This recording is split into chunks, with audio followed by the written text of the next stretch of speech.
আসসালামু আলাইকুম সুপ্রিয় দর্শক, আমি মাকসুর আক্তার। উদিচি ইউকি টিভির সাথেই আছি আমি, তো আপনারাও আমাদের সাথে থাকবেন। আজকে আমরা এমন একজনের সাথে কথা বলবো যিনি বাংলা সংস্কৃতির জন্য প্রবাস জীবনে প্রায় 30 বছর ধরে কাজ করে যাচ্ছেন।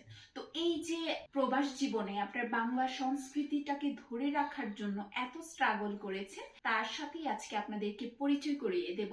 তিনি হচ্ছেন আমাদের ইলফোর বাংলা স্কুলের প্রেসিডেন্ট তৌফিকুর রহমান তরফদার। আসসালামু আলাইকুম ভাইয়া। ওয়ালাইকুম আসসালাম। কেমন আছেন?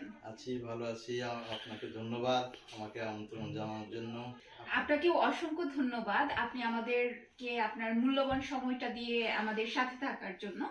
তো আমরা আজকে দর্শকদের সাথে আপনার যে প্রবাস জীবনের এত বছরে স্ট্রাগল করে আসছেন, আপনি বাংলা সংস্কৃতির জন্য যে এত কিছু করছেন, এখানে বাংলা স্কুলের বাচ্চাদেরকে বাংলা শেখানোর জন্য আপনি এত স্ট্রাগল করছেন, তো সেই গল্পই আমি আপনার মুখ থেকে শুনতে চাচ্ছি এবং আমরা আমাদের দর্শকদেরকে জানাতে চাচ্ছি। তো আমার প্রথম প্রশ্নটাই হচ্ছে আপনার কাছে, আপনার যে প্রবাস জীবনের শুরুটা, সেই শুরুটা কেমন ছিল? ধন্যবাদ। আপনার প্রশ্নে আমি আসছি। প্রবাসে আমরা মানে হাজব্যান্ড ওয়াইফ আমরা একসঙ্গে আসার পরে সেখানে আমাদের অনেক স্ট্রাগল করে আমরা এস্টাবলিশড সেখানে হতে হয়। কিছুটা এস্টাবলিশ হওয়ার পরে আমরা দেখলাম যে এখানে বাংলা ভাষা নতুন প্রজন্মকে জন্যে খুব প্রয়োজনীয়তা অনুভব করলাম। সেই জন্যে আমি একটি স্কুল প্রতিষ্ঠা করি। তাছাড়া আমাদের কমিউনিটি খুব ছোট ছিল। আমি বার্সেলোনাতে ছিলাম। বার্সেলোনার অত সেরকম তো প্রচুর বাঙালি অধ্যুষিত এলাকা ছিল না, কিন্তু আমাদের একটা সুবিধা ছিল, বার্সেলোনার একই এলাকায় আমরা বাঙালিরা বসবাস করতাম, স্বল্প সংখ্যক বাঙালি। তো সেই বাঙালিদের নতুন প্রজন্ম যারা ছোট ছোট শিশু, তারা তো বাংলা ভাষা হারিয়ে যাচ্ছে।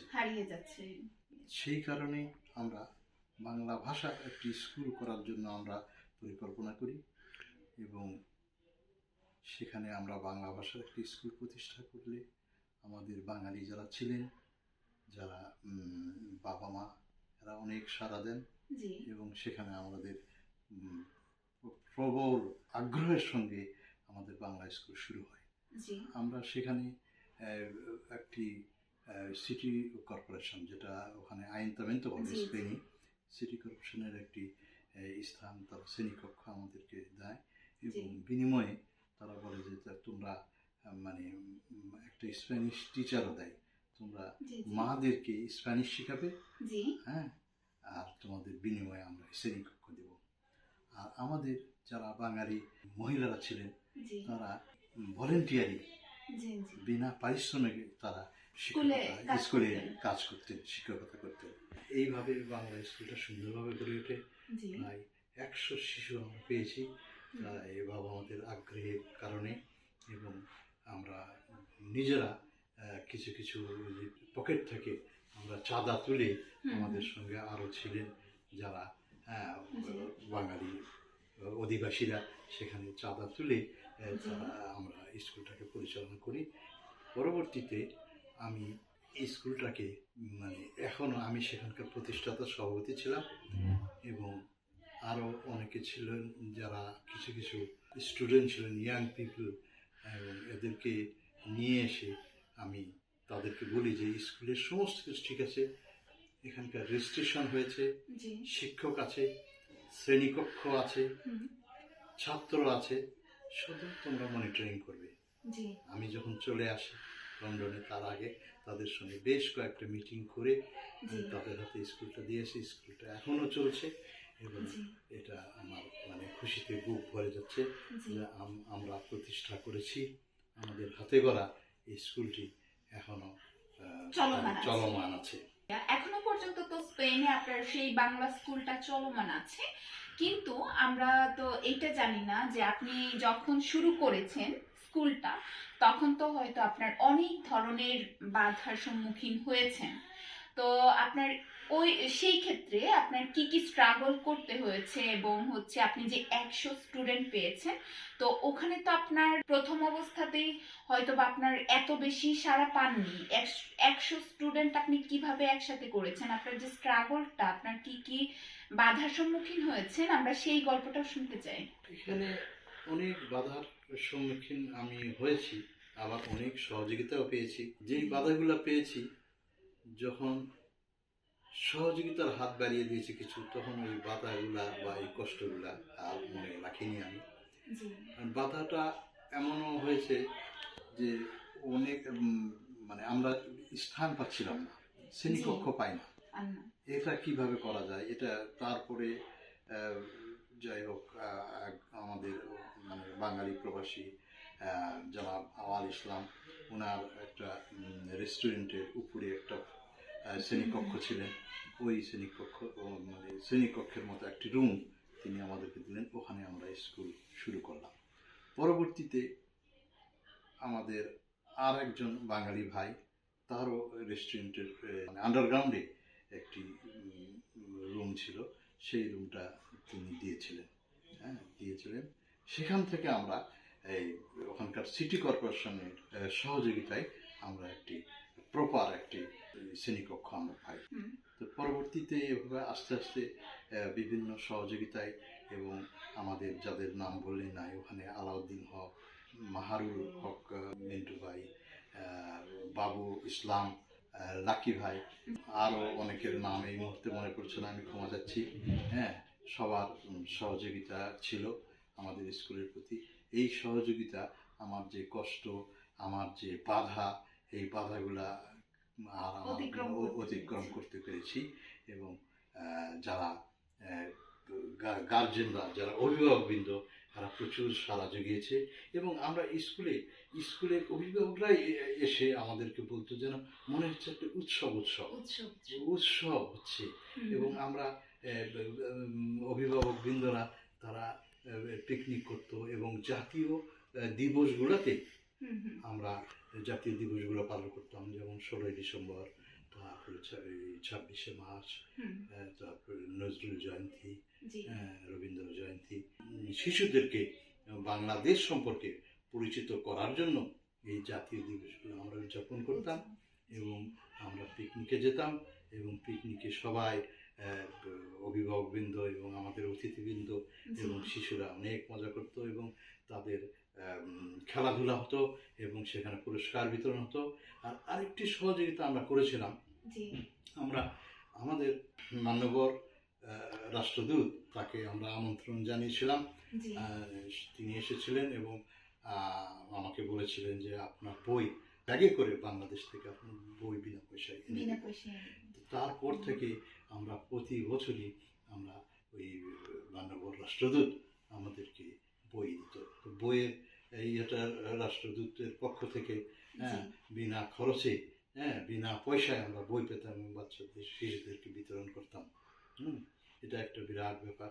তারপরে কিছু শিক্ষকও পেয়েছিলাম, যারা সুন্দরভাবে সিস্টেমেটিক ওয়েতে শিক্ষাদান পদ্ধতি, পরীক্ষা নেওয়া, এসব করতে। এবং ভিজিটর যারা আসতো, তারাও স্কুল দেখে, স্কুল শ্রেণীকক্ষ দেখে তারা খুবই খুশি, এবং তারা অ্যাপ্রিসিয়েট করতো সবাই। এইভাবে স্কুলটা আজকে আমার ভাবতে ভালো লাগছে যে স্কুলটা এখনো চলছে, চলমান রয়েছে, এবং আমার যোগাযোগ রয়েছে তাদের সঙ্গে। এই স্কুলটা আমাকে আরও ভবিষ্যতে চলার পথে পাথেয় থাকবে, এবং আমি আরো অনুপ্রেরণা পাচ্ছি আর কি। তো ভাইয়া, ওইখানে স্পেনের স্কুলটা আপনার কত বছর ধরে এখন পর্যন্ত চলছে?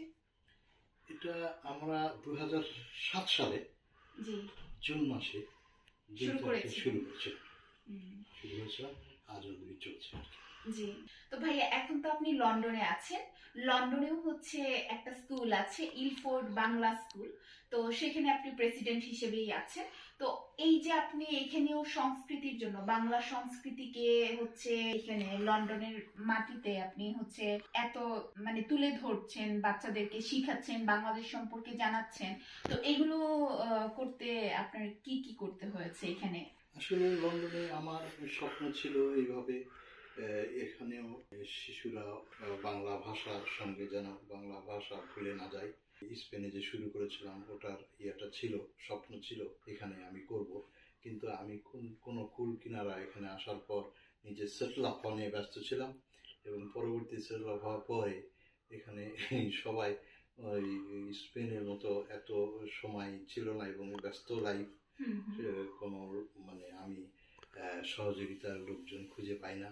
জি এর মাঝে আমার সঙ্গে উদীচীর সভাপতি গোলাম মোস্তফা সাহেবের সঙ্গে আমার যোগাযোগ হয়। জি ওনার সম্পূর্ণ একক সহযোগিতায় এই স্কুল প্রতিষ্ঠা, উনি আমাকে সর্বতভাবে সাহায্য করেছেন, এবং উনি ভাবছেন যে আপনি যখন স্পেনে স্কুল করেছেন, আপনার অভিজ্ঞতা আছে, এখানে আপনি স্কুল করেন, সম্পূর্ণ সহযোগিতা। আমি বললাম যে এই স্কুল শ্রেণীকক্ষ বললে আমি দেবো, ওনার অফিসের একটি স্পেস আমাকে দিয়ে দিয়েছিলেন, এবং সেখানে উনি আমাকে মানে এত বেশিভাবে সহযোগিতা করেছেন। স্কুলে শিশুদের শিক্ষা সামগ্রী, বই, এসবও উনি নিজস্ব তহবিল থেকে প্রদান করেছেন।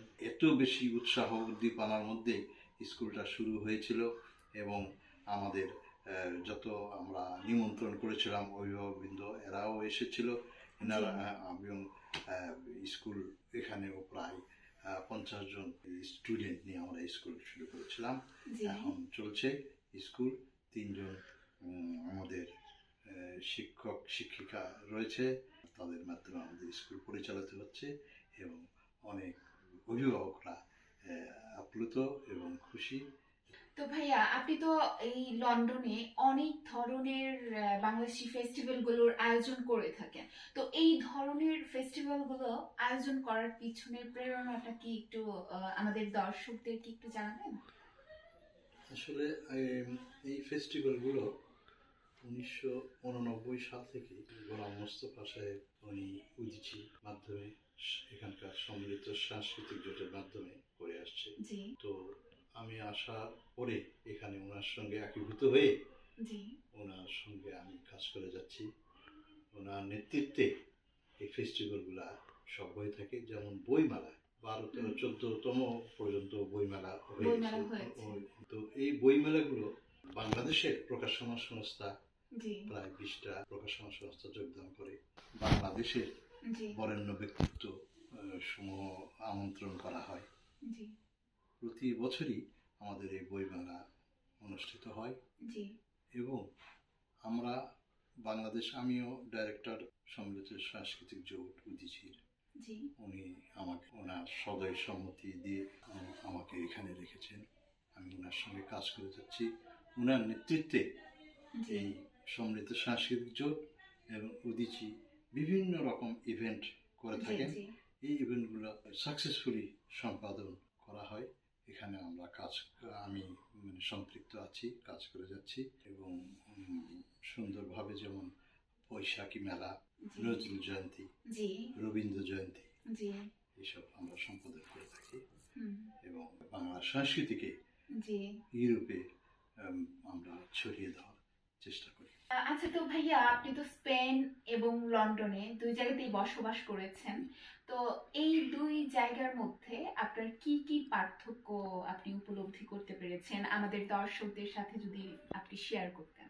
এখানে মোটামুটি বাঙালি সমাজ একই রকমের, তবে ওখানে মানে একটা সুবিধাজনক অবস্থা ছিল, যেটা একই এলাকায় সমস্ত বাঙালি পরিবাররা বসবাস করত ওয়াকিং ডিস্টেন্সে, এবং সবাই সবার সঙ্গে মানে একটা বিকালে যদি বলা হয় দেখা করা বা হ্যান ত্যান দেখা করা যেত। লন্ডনে এখানে ওয়েদারের কারণে এবং একটু দূরত্বের কারণে 15 মাইল দূরে থাকে, কেউ 10 মাইল দূরে থাকে, এবং সময়ের কারণে এবং ব্যস্ততার কারণে এভাবে দুরূহ ব্যাপার হয় যোগাযোগের ব্যাপারগুলো। হ্যাঁ, তারপরেও লন্ডনে এই বাংলা স্কুলে আপনার প্রায় 1 ঘন্টা ড্রাইভিং করে বাচ্চারা এই আমার স্কুলে আসে। এরকম দেখেছে। একজন আমাদের আছেন ডক্টর ফরিদ, ডক্টর রাশেদ, তারা প্রফেসর ইউনিভার্সিটির, 27 বছর ধরে তারা কাজ করছে এই লন্ডন ইউনিভার্সিটিতে। ওনাদের বাচ্চাদেরকে তারা আমাকে খুব মানে ইয়ে করে যে আপনারা এইভাবে কাজ করে যাচ্ছেন সংস্কৃতির জন্য, আর আমাদের বাচ্চা বাংলা কালচারের সঙ্গে আপনাদের এই এই কাজের জন্যই বা আপনাদের প্রচেষ্টার কারণে আমরা এই সুযোগটা বঞ্চিত কেন করব, আমাদের স্কুলে নিয়ে আসে এবং তারা খুশি, হ্যাপি এবং আমাদের সহযোগিতা করার জন্য তারা আগ্রহী। জি, ধন্যবাদ ভাইয়া। আমাদের যে নতুন প্রজন্ম, এই নতুন প্রজন্মের জন্য কি আপনার কোনো বিশেষ পরামর্শ আছে? আমাদের নতুন প্রজন্ম একটাই উপলব্ধি করতে হবে, নতুন প্রজন্ম যারা আসছে তারা তো মানে বিদেশে বাংলাটা ভুলে যায়, বাংলা বলে না। তো এটা এই শিকড়ের আমাদের টান, এটা তো থাকতেই হবে এবং বাংলা শিখতেই হবে। বাংলা শেখার যে গুরুত্ব মানে এইটা অনুধাবন করতে হবে এবং অভিভাবকবৃন্দকে অনুধাবন করতে হবে এবং বাচ্চাদেরকে বাংলা শেখার যেখানে তাদের সুবিধা হয় পার্শ্ববর্তী স্থানে বা কোনো বাংলা শেখার যদি স্কুল থাকে সেখানে দিতে, অথবা সে যদি পাশাপাশি আমাদের ইলফোর্ড বাংলা স্কুল আছে, এইখানে আপনারা বাচ্চা শিশুদেরকে নিয়ে আসলে বাংলা ভাষা শিখবে। একটা শিশু কিন্তু 2-3টা ভাষা শিখতে পারে, আয়ত্ত করতে পারে। আর বাংলা ভাষাটা আপনারা অনেকেই হয়তো মানে জানেন না যে গুগলে সার্চ করে আপনারা দেখতে পারেন ওয়ার্ল্ডের মধ্যে সব থেকে সুইটেস্ট ল্যাঙ্গুয়েজ কোনটি, সেটা লেখা আছে বাংলা ভাষা। এবং এই বাংলা ভাষার জন্যই একমাত্র পৃথিবীতে আমরা রক্ত দিয়েছি এবং একটা ঐতিহ্য রয়ে গেছে। ইউনেস্কো এই আন্তর্জাতিক ভাষা দিবস হিসাবে বাংলা ভাষার জন্যই এটাকে স্বীকৃতি দিয়েছে 21শে ফেব্রুয়ারি। এই ভাষাটাকে আমরা যাতে মানে আমরা ভুলে না যাই, হ্যাঁ, আমরা শিকড়কে যেন ভুলে না যাই, বাংলা সঙ্গে যেন আমাদের একাত্মতা থাকে, হ্যাঁ, এইটুকু আমি বলে আমার বক্তব্য শেষ করছি। ধন্যবাদ ভাইয়া আপনাকে, আপনার মূল্যবান সময় দিয়ে আমাদের সাথে থাকার জন্য এবং আপনার মূল্যবান তথ্যবহুলগুলো আমাদের সাথে শেয়ার করার জন্য, আপনার স্ট্রাগলগুলো আমাদের দর্শকদের সাথে শেয়ার করার জন্য। আশা করছি আমাদের এই পুরো প্রোগ্রামটা আমাদের দর্শকরা খুবই উপভোগ করবে, কারণ এটা হচ্ছে খুবই একটা তথ্যবহুল ইন্টারভিউ হবে আশা করছি। তো আমাদের পরবর্তী আরো সুন্দর সুন্দর প্রোগ্রাম নিয়ে আমরা হাজির হব ইনশাল্লাহ। তো প্রিয় দর্শক, উদিচি ইউকি টিভির সাথেই থাকবেন, আমরা আরো সুন্দর সুন্দর প্রোগ্রাম নিয়ে আপনাদের কাছে হাজির হব। আজকে এই পর্যন্তই, আল্লাহ হাফেজ।